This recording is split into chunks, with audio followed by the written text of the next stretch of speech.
નમસ્કાર વિદ્યાર્થી મિત્રો, welcome to YouTube channel Ramesh કહેલા. ખૂબ સરસ મજાની વિડીયો સિરીઝ જેમાં આપણે જીએનસી એક્ઝામિનેશન એટલે કે 2026ના માર્ચ મહિનામાં જે લેવાયેલી છેલ્લી પરીક્ષા, જેમાં એએનએમ સેકન્ડ યરના અગત્યના પેપર એવું મિડવાઇફરી પેપર આપણે ઓલરેડી જોઈ લીધું. જે લોકોએ પણ મિડવાઇફરીનો વિડીયો ન જોયો હોય તો જોઈ લેજો. મિડવાઇફરીનો વિડીયો ખૂબ સરસ મજાનો જીએનસી એક્ઝામિનેશનનો 11/3/2026નું પેપર આપણું છે તે આપણે સોલ્વ કરી અને મૂકેલું છે વિડીયોમાં. તો ચોક્કસ આપણે જોઈએ વિડીયોમાં હેલ્થ સેન્ટર મેનેજમેન્ટનું પેપર, અને આ પણ પેપર ખૂબ જ અગત્યનું, આપણને આગળના એક્ઝામિનેશનની આપણને દિશા મળે. તો ચાલો જોઈએ. પણ જોતાં પહેલાં એક રિક્વેસ્ટ છે કે તમામ લોકો વિડીયોને લાઈક કરો, જરૂર પડે ત્યાં કોમેન્ટ કરો અને આપણા મિત્રો સાથે વિડીયો શેર કરો. તો આપણે જોઈએ ANM second year health center management 10/3/2026નું પેપર અને કેવા પ્રશ્નો પૂછાણા હતા. તો પ્રથમ પ્રશ્ન હતો પ્રશ્ન 1, નીચેના પ્રશ્નના જવાબ આપો. મમતા ક્લિનિક એટલે શું? 3 માર્ક. તો અહીં આપણે મમતા ક્લિનિકની વ્યાખ્યા આપવાની છે અને થોડું લખવાનું છે. એવા પ્રકારની ક્લિનિક કે જ્યાં એડોલેસન્ટ ગર્લ્સ, માતા અને બાળકોને તમામ પ્રકારની પ્રિવેન્ટિવ, પ્રમોટિવ, ક્યુરેટિવ કેર આપવામાં આવે તેવી ક્લિનિકને મમતા ક્લિનિક કહેવામાં આવે છે. 3 શબ્દો આપણે વાપરવાના છે: પ્રિવેન્ટિવ, પ્રમોટિવ અને ક્યુરેટિવ કેર. મમતા ક્લિનિક એ માતા અને બાળકના સ્વાસ્થ્ય અંગેની જુદી જુદી સેવાઓ પૂરું પાડતું એક પ્રકારનું ક્લિનિક છે, જેને અંડર 5 ક્લિનિક, વેલ બેબી ક્લિનિક તથા એમસીએચ ક્લિનિક તરીકે પણ ઓળખવામાં આવે છે. તો આ હતી આપણી વ્યાખ્યા. ત્યાર પછીનો બીજો પ્રશ્ન એવો હતો કે મમતા કાર્ડનું મહત્ત્વ સમજાવો. તો મમતા કાર્ડની અગત્યતા આપણે સમજાવવાની છે. તો આપણે લખાય એ રીતે કે મમતા કાર્ડનું મહત્ત્વ નીચે મુજબ હોય છે. મમતા કાર્ડનું મહત્ત્વ એટલે મમતા કાર્ડમાં જે માહિતી આપેલી છે તે બધાનો ઉલ્લેખ આપણે કરીએ એટલે મમતા કાર્ડનું મહત્ત્વ આવી જાય. બધાએ મમતા કાર્ડ વાંચેલું જ હશે. તો આપણે જોઈએ કે મમતા કાર્ડ દ્વારા માતા અને કુટુંબની તમામ વિગતો જાણી શકાય છે, જેમાં માતાની નામ, ઉંમર, ઓળખ નંબર, જન્મ તારીખ, સરનામું, માતાનો આધાર કાર્ડ નંબર, બાળકનો આધાર નંબર, મોબાઈલ નંબર, બેંકની વિગત અને બાળકના જન્મની વિગત જાણી શકાય છે. આ એની અગત્યતા થઈ. મમતા કાર્ડ દ્વારા સગર્ભાવસ્થાની તમામ વિગતો જાણી શકાય છે, જેમાં કરી અને પછી ડોટ સરસ મજાનો સુંદર આયોજિત પ્રશ્ન લખવાનો થાય. છેલ્લા માસિકની તારીખ, સુવાવડની સંભવિત તારીખ, કુલ જીવિત બાળકો, છેલ્લી સુવાવડનું સ્થળ, હાલની સુવાવડનું સ્થળ, જનની સુરક્ષા યોજનાની નોંધણી નંબર અને ચૂકવણું કરેલ હોય તો તેની વિગત, પ્રધાનમંત્રી માતૃ વંદના યોજનાની વિગત, અગત્યના ફોન નંબર. મમતા કાર્ડ દ્વારા સગર્ભાવસ્થા દરમિયાન માતાની થતી નિયમિત તપાસની તમામ વિગતો જાણી શકાય છે, જેમાં પ્રેગ્નન્સી ટેસ્ટ, વહેલાસરનું રજિસ્ટ્રેશન, સગર્ભાવસ્થાની તપાસ, ઓછામાં ઓછી 4 તપાસ, જેમાં 3 માસે, 6 માસે, 8 માસે અને 9 માસે તો થવી જ જોઈએ એવી વિગત દર્શાવેલી હોય છે. માતાનું લોહીનું દબાણ એટલે કે બ્લડ પ્રેશર ઓછામાં ઓછું 3 વખત માપવાનું. ક્યારે તો 3 માસે, 7 માસે અને 9 માસે. તમને ખ્યાલ છે મમતા કાર્ડમાં જે વસ્તુ બોલ્ડ કરેલી છે, જે વસ્તુને ઘાટો કલર કરેલો છે એ ફરજિયાત હોય. વજન કરવું 4થા મહિના અને 9મા મહિના ફરજિયાત વજન કરવાનું હોય. ટીડી ઇન્જેક્શન 3જા અને 4થા માસે ટીડી ઇન્જેક્શન, ફોલિક એસિડની ગોળી પહેલાં 3 મહિના ફોલિક એસિડની ગોળી, આયર્નની ગોળી બીજા ટ્રાઇમેસ્ટરથી 3 થી 6 માસ સુધી આયર્નની ગોળી, કેલ્શિયમની ગોળી ત્રીજા ટ્રાઇમેસ્ટરમાં 6 માસથી 9 માસ સુધી કેલ્શિયમ. 7 કરતાં ઓછું HB હોય તો સવાર સાંજ 2 વખત 6 મહિના માટે લેવાની. 7 ગ્રામથી 11 ગ્રામની વચ્ચે હોય તો 1 ગોળી 6 માસ સુધી લેવાની. સાથે ટેબ્લેટ આલ્બેન્ડાઝોલ 400 મિલીગ્રામ. આ પણ બધો જ ઉલ્લેખ મમતા કાર્ડમાં કરેલો હોય છે. આ ઉપરાંત શું હોય તો મમતા કાર્ડ દ્વારા સગર્ભા માતાની આગળની પ્રસૂતિમાં કોઈપણ પ્રકારના કોમ્પ્લિકેશન હોય તો તે વિગત જાણી શકાય છે. દાખલા તરીકે APH, eclampsia, high blood pressure, anaemia, prolong labour, PPH, LSCS થયેલું હોય, ખોટખાપણવાળું બાળક હોય, એબોર્શન હોય, અન્ય કોઈ રોગ હોય તો તે પણ જાણી શકાય છે. મમતા કાર્ડ દ્વારા માતાની પ્રસૂતિ દરમિયાનની તપાસમાં તમામ વિગતો જાણી શકાય છે, જેમાં કોઈ કોમ્પ્લિકેશન હોય, વજન, ટેમ્પરેચર, પલ્સ, રેસ્પિરેશન, લોહીની ફિકાસ, શરીરમાં કોઈ પણ જાતના સોજા, કમળાની નિશાની, પેટની તપાસ કરી અને ફિટસની સ્થિતિ, હલનચલન, FHSની વિગત, હિમોગ્લોબિનની તપાસ, blood group, urine albumin, urine sugar, બરાબર, કોઈ પણ જાતના STD એટલે કે સિફિલિસ, HIV જેવા રોગ હોય તો તે, થાઇરોઇડની તપાસ, હિપેટાઇટિસ B માટે સરફેસ એન્ટીજનની તપાસ અને સોનોગ્રાફી. મમતા કાર્ડ દ્વારા સગર્ભા માતાને સગર્ભાવસ્થા દરમિયાન લેવાની થતી સંભાળ વિશેની વિગત સચિત્ર સમજાવી શકાય છે. કેવા પ્રકારનો ખોરાક લેવો, કેટલો ખોરાક લેવો, કેવી રીતે આરામ કરવો, કેટલો આરામ કરવો, હાંફ ચડવો, તાવ આવવો, સોજા આવવા, ધ્રુજારી આવવી, ખેંચ આવવી, આંખે ઝાંખપ, માથું દુખવું, દુખાવો ચાલુ હોય, લેબર પેઇન થતું હોય, ડિસ્ચાર્જ થતો હોય, સંસ્થાકીય સુવાવડની સમજણ, તમામ વિગતની સમજણ આપવી જોઈએ. 112ને કેવી રીતે બોલાવવી, ધારો કે ડિલિવરી ઘરે જ થઈ જાય તો શું કાળજી રાખવી, શરીરમાં ક્યાંય સોજા કે કમળો નથી ને તે જોવાનું, આ બધું જ સચિત્ર આપેલું હોય છે. મમતા કાર્ડ દ્વારા સગર્ભા માતાની પ્રસૂતિ દરમિયાન લેવાની થતી સંભાળ વિશે સચિત્ર સમજણ આપવામાં આવે છે. આ એની અગત્યતા કહેવાય. ડિલિવરીની વિગત, બાળકની જાતિ, સારવારની વિગત, ડિલિવરી પછીની તરત સંભાળ, નવજાત શિશુની તપાસની વિગત, બ્રેસ્ટ ફીડિંગની વિગત વગેરે. મમતા કાર્ડ દ્વારા માતાની ડિલિવરી બાદ લેવાની થતી તમામ સંભાળ સચિત્ર સમજાવી શકાય છે, બરાબર. તો ફેમિલી પ્લાનિંગ, PPIUCD, 2 બાળકો વચ્ચે અંતર રાખવા માટેનું જે કંઈ આપણને સમજણ આપવાની હોય તે પણ સમજાવી શકાય છે. મમતા કાર્ડ દ્વારા બાળકની સંભાળ અને રસીકરણની વિગત જાણી શકાય છે, જેમ કે 6 માસ સુધી માત્ર ધાવણ આપવું, પાણી સુદ્ધા પણ નહીં, બાળકને હુંફાળું રાખવું, ચેપથી બચાવવું, જોખમી ચિહ્નો ઓળખવા, રસીકરણ પત્રક, કી મેસેજ, ખિલખિલાટ, ડ્રોપબેક વ્યવસ્થા, આ બધી જ વસ્તુ મમતા કાર્ડથી જાણી શકાય છે. મમતા કાર્ડ દ્વારા આ ઉપરાંત નીચે મુજબની જાણકારી પણ મેળવી શકાય છે: જનની સુરક્ષા યોજના કાર્યક્રમની જાણકારી, ગ્રોથ મોનિટરિંગ ચાર્ટ, બાળકનો શારીરિક અને માનસિક વિકાસ, બાળકના ખોરાક અંગેની ભલામણો, રાષ્ટ્રીય રસીકરણ પત્રક, સેનાઇલ ચાઇલ્ડ જેમાં રાષ્ટ્રીય દ્રષ્ટિ ખામી અને અંધત્વ નિવારણ માટેનું હોય, નર્સિંગ એજ્યુકેશન પણ મમતા કાર્ડ દ્વારા આપી શકાય છે, બરાબર. તો બધી જ વિગત મમતા કાર્ડમાંથી આપણે લખવાની હોય છે. ત્રીજો પ્રશ્ન એવો હતો અને 5 માર્કનો છે: મમતા ક્લિનિકમાં અપાતી સેવાઓ લખો. ભરપૂર સેવાઓ લખવાની છે. બધી જ સેવાઓ મમતા ક્લિનિક ઉપર આપવામાં આવે છે, માતા, બાળકો અને એડોલેશન ગર્લ્સની. તો 0 થી 6 વર્ષના બાળકો માટે પૂરક પોષણ યોજના, હેલ્થ ચેકઅપ, રેફરલ સેવાઓ, પોષણ સેવાઓ, તમામ સેવાઓ ઉપરાંત શાળા પૂર્વેનું વિધિસરનું જ્ઞાન, સગર્ભા માતા અને ધાત્રી માતા માટે પૂરક પોષણ, હેલ્થ ચેકઅપ, ઇમ્યુનાઇઝેશન, આરોગ્ય અંગેનું જ્ઞાન, એડોલેશન ગર્લ્સ માટે પૂરક પોષણ, મેન્સ્ટ્રુઅલ હાઇજીન અને સેક્સ એજ્યુકેશન. તો આ તમામ પ્રકારનું મમતા ક્લિનિક પર આપણે સેવાઓ આપવાની હોય છે. એના અથવામાં પણ 3 પ્રશ્નો એવા હતા કે IPV અને OPV વચ્ચેનો તફાવત લખો. વિદ્યાર્થી મિત્રો, તમામ પ્રકારની માહિતી આપણે ઓલરેડી આપણી બુક્સમાં અવેલેબલ છે. આ ઉપરાંત આપણે આ જે પેપર આપણે અત્યારે સોલ્વ કરીએ છીએ એ પેપર સોલ્વ કરેલા તમામ આપણી એક બુક્સ છે, જે પેપર સોલ્યુશન બુક છે, સોલ્વ પેપર ક્વેશ્ચન, અને એ ક્વેશ્ચન પેપરમાં આપણે 2015 થી 2026 સુધીના તમામ પેપરનું સોલ્યુશન આપેલું છે. તો આજે જ 960140 WhatsApp પર કોલ કરી અને આ બુક મંગાવો. ખૂબ સરસ મજાની બુક છે, જેમાં તમામ પ્રકારનો પેપર સોલ્યુશન આવી જાય છે. તો આપણે જોઈએ IPV અને OPV વચ્ચેનો તફાવત. તો IPV કેવી રસી છે? તો મૃત રસી છે. OPV કેવી છે? તો જીવંત છે. IPV કેવી રીતે અપાય? તો ઇન્ટ્રામસ્ક્યુલર અપાય. OPV કેવી રીતે અપાય? તો ઓરલ અપાય. આ રસી કેવી છે? IPV મોંઘી છે, OPV સસ્તી છે. એપિડેમિક વખતે IPVનો ઉપયોગ કરવામાં આવતો નથી. એપિડેમિક વખતે OPVનો ઉપયોગ કરવામાં આવે છે.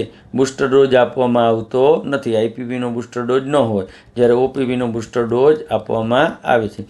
IPV 2 ડોઝ, જેમાં 1.5 અને 3.5 માસે આપવાનું નક્કી કર્યું છે. જ્યારે OPV છે એ બાયવેલેન્ટ OPV છે, 5 ડોઝ આપવામાં આવે છે.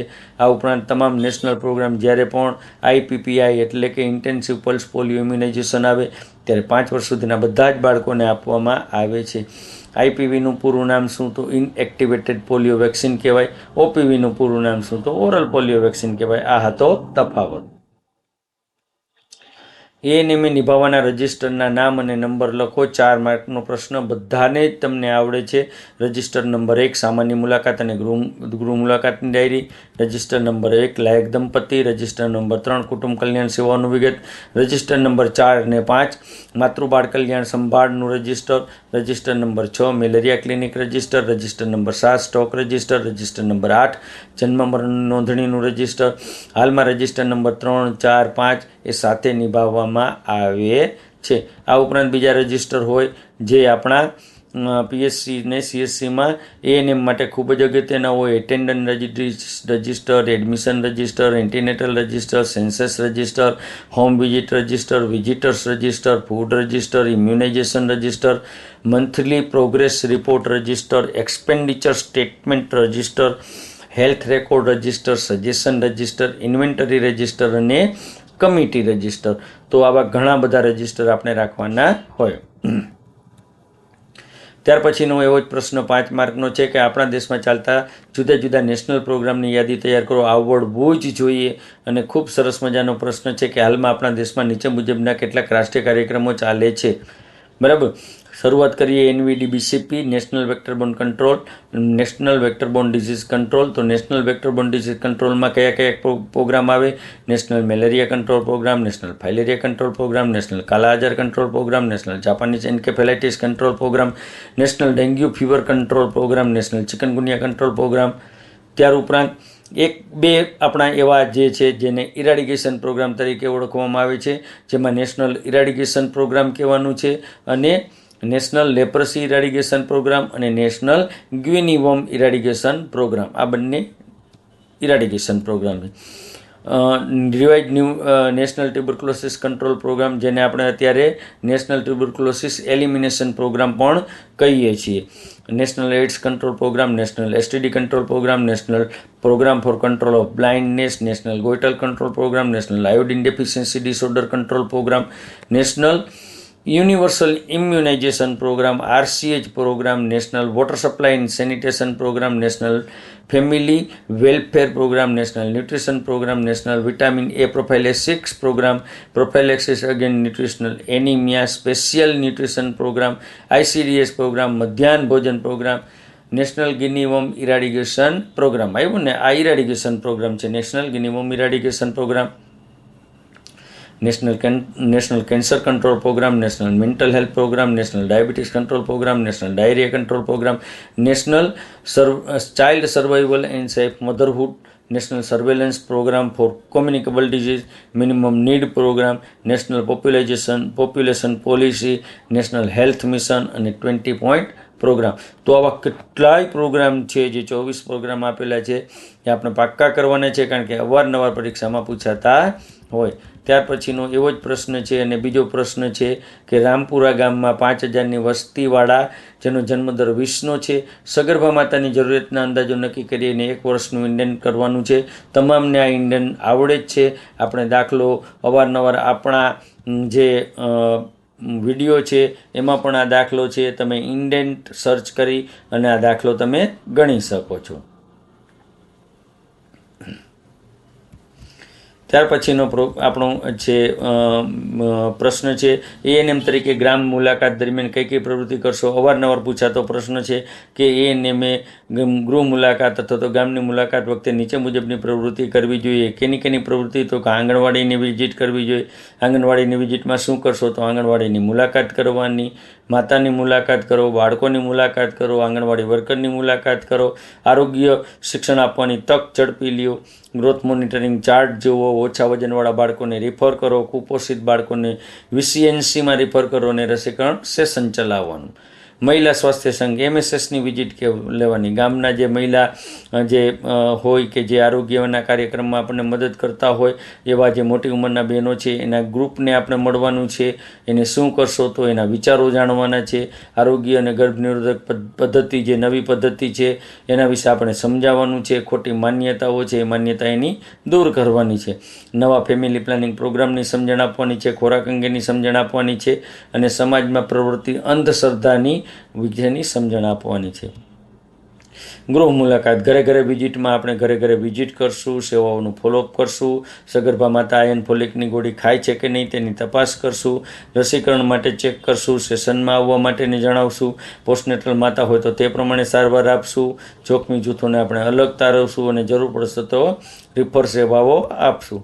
શાળાની મુલાકાત દરમિયાન શાળાની મુલાકાત લેવી, પ્રિન્સિપાલને મળવું, શિક્ષકને મળવું, શાળામાં બાળકોની તપાસ કરવી, કોઈ પણ અસામાન્ય બાળક લાગે તો તેને શિક્ષકને સાચી સમજણ આપવાની, સંદર્ભ કાર્ડ ભરી અને આવા બાળકોને રિફર કરવા, આરોગ્ય શિક્ષણ આપવું, પર્સનલ હાઇજીનની સમજણ આપવી, સામાન્ય રોગ વિશેની સમજણ આપવાની. પંચાયતના સભ્યોની મુલાકાત લેવાની, કારણ કે પંચાયતના સભ્યોની મુલાકાત લઈએ તો આપણને ખબર પડે કે ગામમાં શું પરિસ્થિતિ છે આરોગ્યની, બરાબર. આવા સભ્યો હોય એને ડેપો હોલ્ડર તરીકે પણ આપણે રાખી શકીએ, ડોટ્સ તરીકે પણ રાખી શકીએ, એમનો સહકાર લેવાનો છે અને ફોલોઅપ માટે એમને આપણે ઇન્સ્ટિટ કરવાના છે. ત્યાર પછી એવો જ અથવાનો પ્રશ્ન છે કે એક સબ સેન્ટર એએનએમ તરીકે સબ સેન્ટર ખાતે ફરજ બજાવો તો સબ સેન્ટરની જાળવણી કેવી રીતે કરશો. દરેક વખતે આ પ્રશ્ન આપણે રિપીટ કરીએ છીએ. આ તમામ જે પીડીએફ છે આપણે ઓલરેડી મૂકી દીધેલી છે.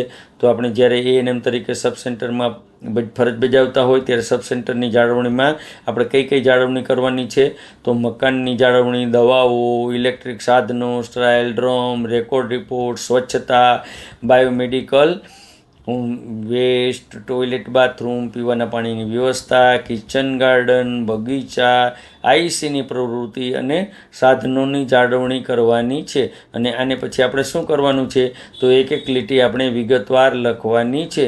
આપણી બુકમાં ઓલરેડી આ પ્રશ્ન આવી જ ગયેલો છે અને સરસ મજાનો લખેલો છે, તો ચોક્કસ વાંચજો. સારા કાઉન્સિલરના ગુણો, તો સારા કાઉન્સિલરના ગુણો પણ દર વખતે પૂછાતા હોય કે લાભાર્થી આપણે પહેલાં કાઉન્સિલિંગ એટલે શું એ આપણે પહેલાં સમજાવવું જોઈએ. તો આપણે સારા કાઉન્સિલરના ગુણો સારી રીતે લખી શકીએ કે લાભાર્થી પોતાની લાગણીની રજૂઆત કરવા માટે, સાચો નિર્ણય લઈ શકવા માટે, આત્મવિશ્વાસ કેળવે તેવું વાતાવરણ જે ઊભું કરીએ એને આપણે કહેવાય કાઉન્સિલિંગ. તો કાઉન્સિલિંગ માટે કેવી ક્વોલિટી હોવી જોઈએ કાઉન્સિલર પાસે, તો મિત્ર જેવું વર્તન કરતો હોય, સારા શ્રોતા હોય, સહકર્તાને હેલ્પફુલ થતો હોય, સારો નોલેજેબલ હોય, ભરોસાપાત્ર હોય, સારો વિચાર વિનિમય એટલે કોમ્યુનિકેશન કરી શકતો હોય, સાચી માહિતી આપી શકતો હોય, જાગૃતિ લાવે તેવો હોવો જોઈએ, મેન્ટલ હેલ્ધી હોવો જોઈએ, સામેની વ્યક્તિની જરૂરિયાત પ્રમાણેની લાગણી હોવી જોઈએ, ખુલ્લા મનવાળો હોવો જોઈએ, લાભાર્થી સાથે સતત કોન્ટેક્ટમાં રહેતો હોવો જોઈએ, ભરોસાપાત્ર હોવો જોઈએ, પ્રામાણિક હોવો જોઈએ, બીજાને નુકસાન ન પહોંચાડે એવી ક્વોલિટી હોવી જોઈએ, પોઝિટિવ એપ્રોચવાળો હોવો જોઈએ, પોઝિટિવ થિંકિંગવાળો હોવો જોઈએ અને લાભાર્થીને જરૂરિયાતની સંભાળ રાખનારો હોવો જોઈએ. તો આ હતો બીજો પ્રશ્ન. એવો જ ત્રીજો પ્રશ્ન 12 માર્કનો, કોઈ પણ 2 પ્રશ્ન આપણે લખવાના છે. તો એમાં સ્ત્રી આરોગ્ય કાર્યકર્તાની જવાબદારી એટલે કે એએનએમની જવાબદારી શું હોય, તો એએનએમની જવાબદારી તમને બધી જ આવડે છે. જે પીએચસીના કાર્યો છે એ લખો એટલે તમામ જવાબદારી એએનએમની આવડી જાય. પીએચસીના કાર્યો આપણે ખૂબ પાકા કરવાના છે, કારણ કે પીએચસીના કાર્યો જ એએનએમએ કરવાના હોય. તો કયા હોય, તો માતાને બાળકનું આરોગ્ય એટલે કે એમસીએચ સેવાઓ, ફેમિલી વેલફેર, એમટીપી સેવાઓ, nutrition, immunisation, training, control of communicable disease, vital statistic, પાયાની આરોગ્યની સંભાળ, ટીમવર્ક, બરાબર. તો અહીંયા આપણે ઘણા બધા પાયાની લેબોરેટરી સેવાઓ આપે, રિસર્ચ કરે, બરાબર, ટ્રેનિંગ આપે. તો આ બધી જ કામ, આ મેડિકલ કેર આપે, આ બધા જ જે આપણા પીએચસીના કાર્યો છે એ પીએચસીના કાર્યો છે એ આપણી એએનએમની જવાબદારી થાય. તો એએનએમની જવાબદારીનો સુંદર મજાનો પ્રશ્ન આપણી બુક્સમાં અવેલેબલ છે. વિચાર વિનિમયને સફળ બનાવવા માટે કયા પરિબળો ધ્યાનમાં રાખશો. જો આપણે આ કોમ્યુનિકેશન સારું બનાવવું હોય તો આપણે કયા પરિબળો ધ્યાનમાં રાખવા જોઈએ. પહેલાં તો સારી ભાષાની પસંદગી હોવી જોઈએ, આપણામાં લાગણી હોવી જોઈએ, સમજ શક્તિ હોવી જોઈએ, આપણી પાસે સમય હોવો જોઈએ, ઓછું કે વધારે પડતું વિચાર પરિવહન હોવું એટલે કે બહુ શોર્ટ મેસેજ પણ ન હોવો જોઈએ અને બહુ લાંબુ કોમ્યુનિકેશન પણ ન કરવું જોઈએ.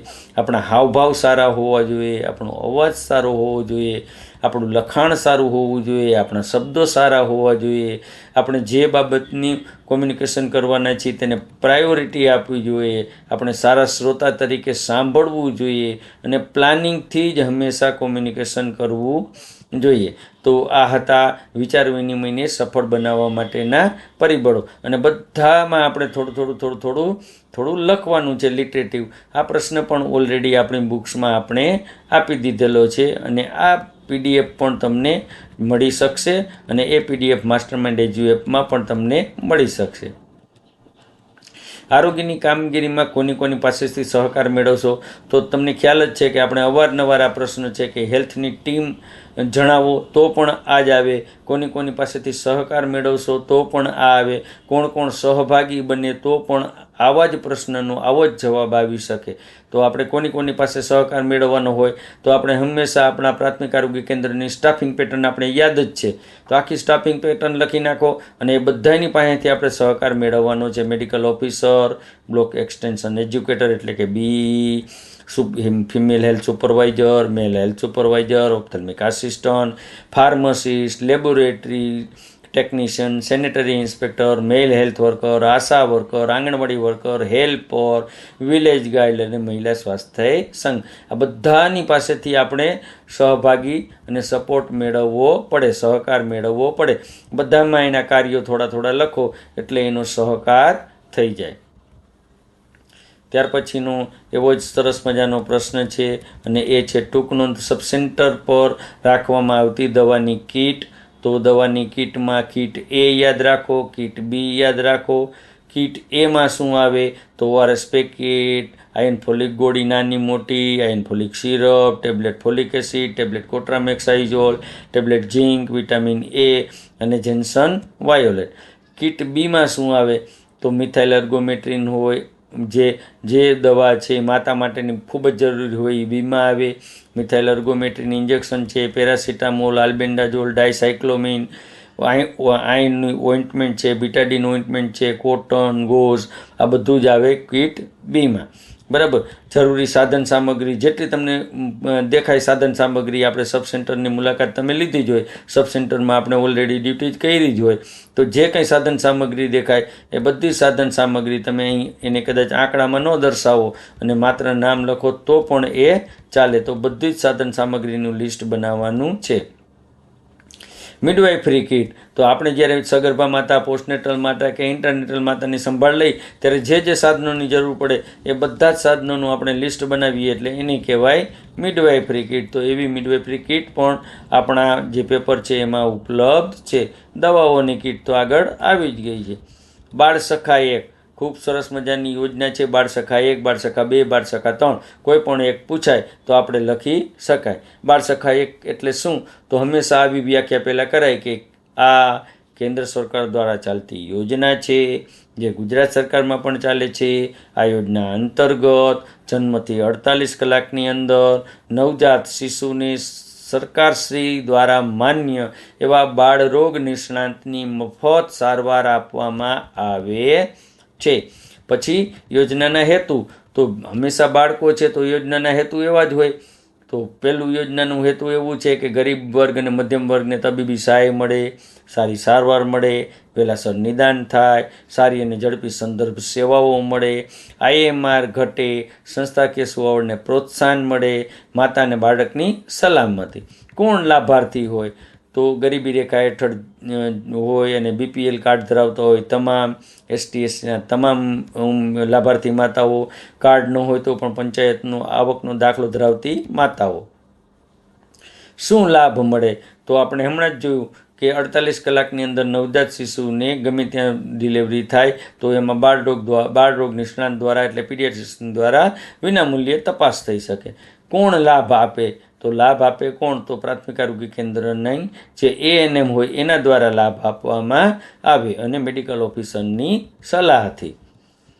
કસ્તુરબા પોષણ યોજના આ પણ સરસ મજાની પોષણ યોજના છે. કસ્તુરબા પોષણ યોજના ખૂબ સરસ મજાની ચાલે છે.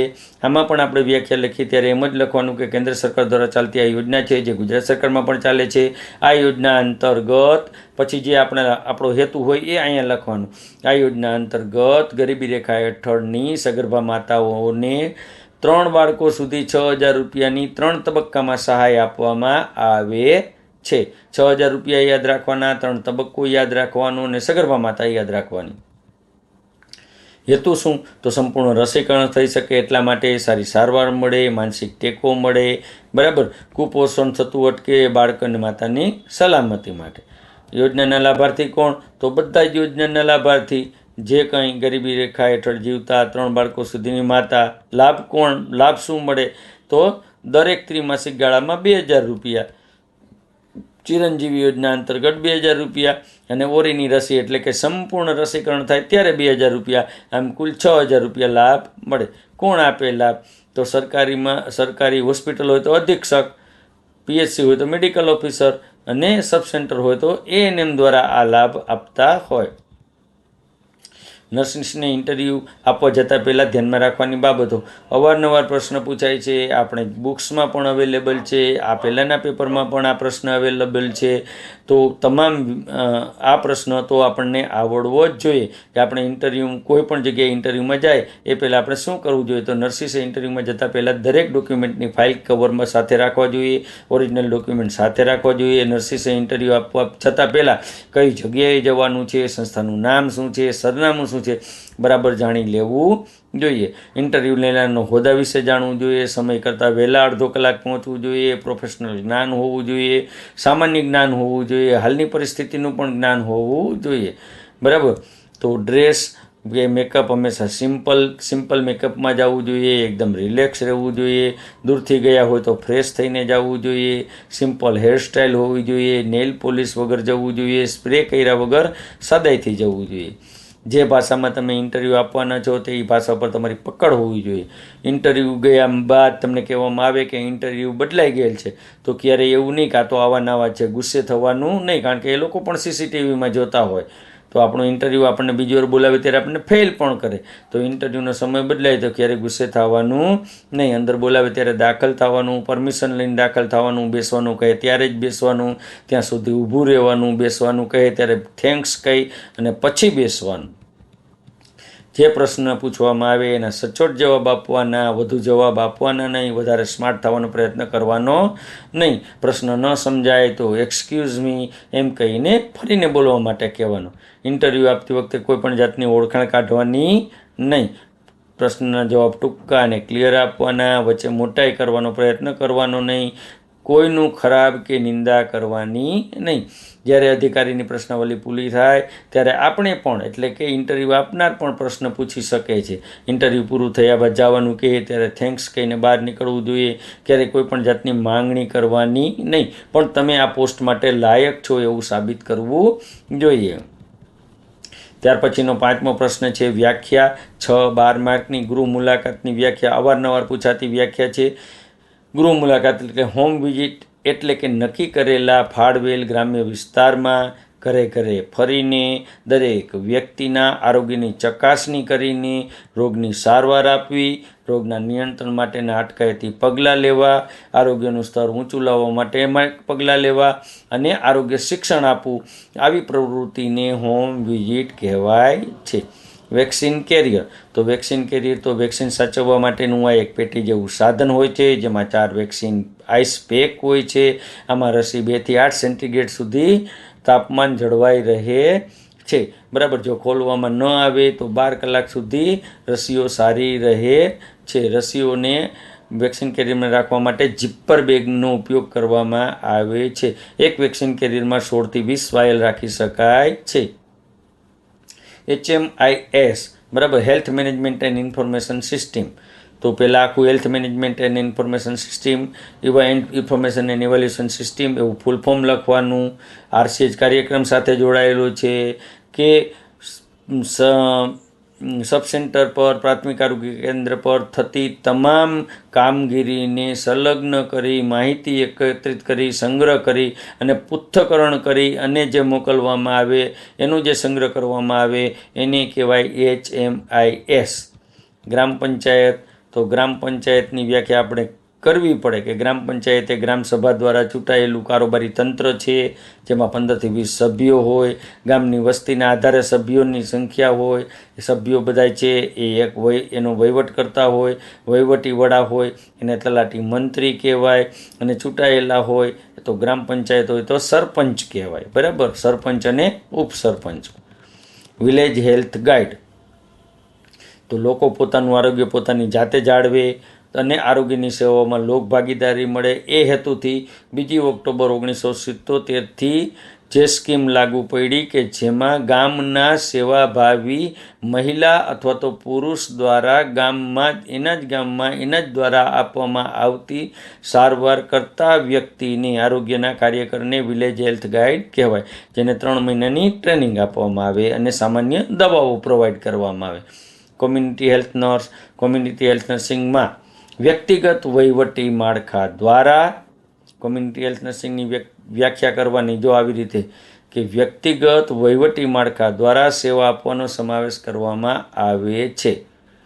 આરોગ્ય માટેના દરેક સિદ્ધાંતો અને પ્રવૃત્તિને પબ્લિક હેલ્થ પ્રોગ્રામમાં સમાવેશ કરી અને ધ્યાનમાં રાખી ક્યાં ક્યાં આપવાની, તો ઘર, સ્કૂલ, કારખાના અને સંસ્થામાં આપવામાં આવતી આરોગ્ય સેવાઓને કોમ્યુનિટી હેલ્થ નર્સિંગ કહેવાય છે.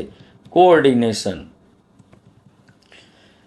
આ એક પ્રકારની પ્રક્રિયા છે જેમાં ઓર્ગેનાઇઝેશન તમામ વિભાગો મળી અને કોઈ પણ પ્રવૃત્તિને અસરકારક અને પરિણામલક્ષી બનાવવા માટે એકબીજાનો સહકાર મેળવવાની પ્રક્રિયાને કોઓર્ડિનેશન કહેવાય છે.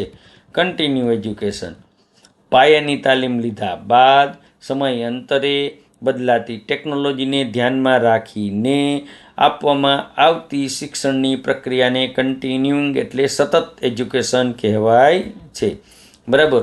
તો MCQ આપણે ઓલરેડી લઈ જ લીધેલા છે, તેમ છતાં MCQ લઈશું કે MIESનો એક હેતુ શું અટકાવવાનો છે? માહિતીનું ડુપ્લિકેશન, ખોટી માહિતી, માહિતીનું પૃથ્થકરણ કે અને તો હંમેશા માહિતીનું ડુપ્લિકેશન અટકાવવાનું.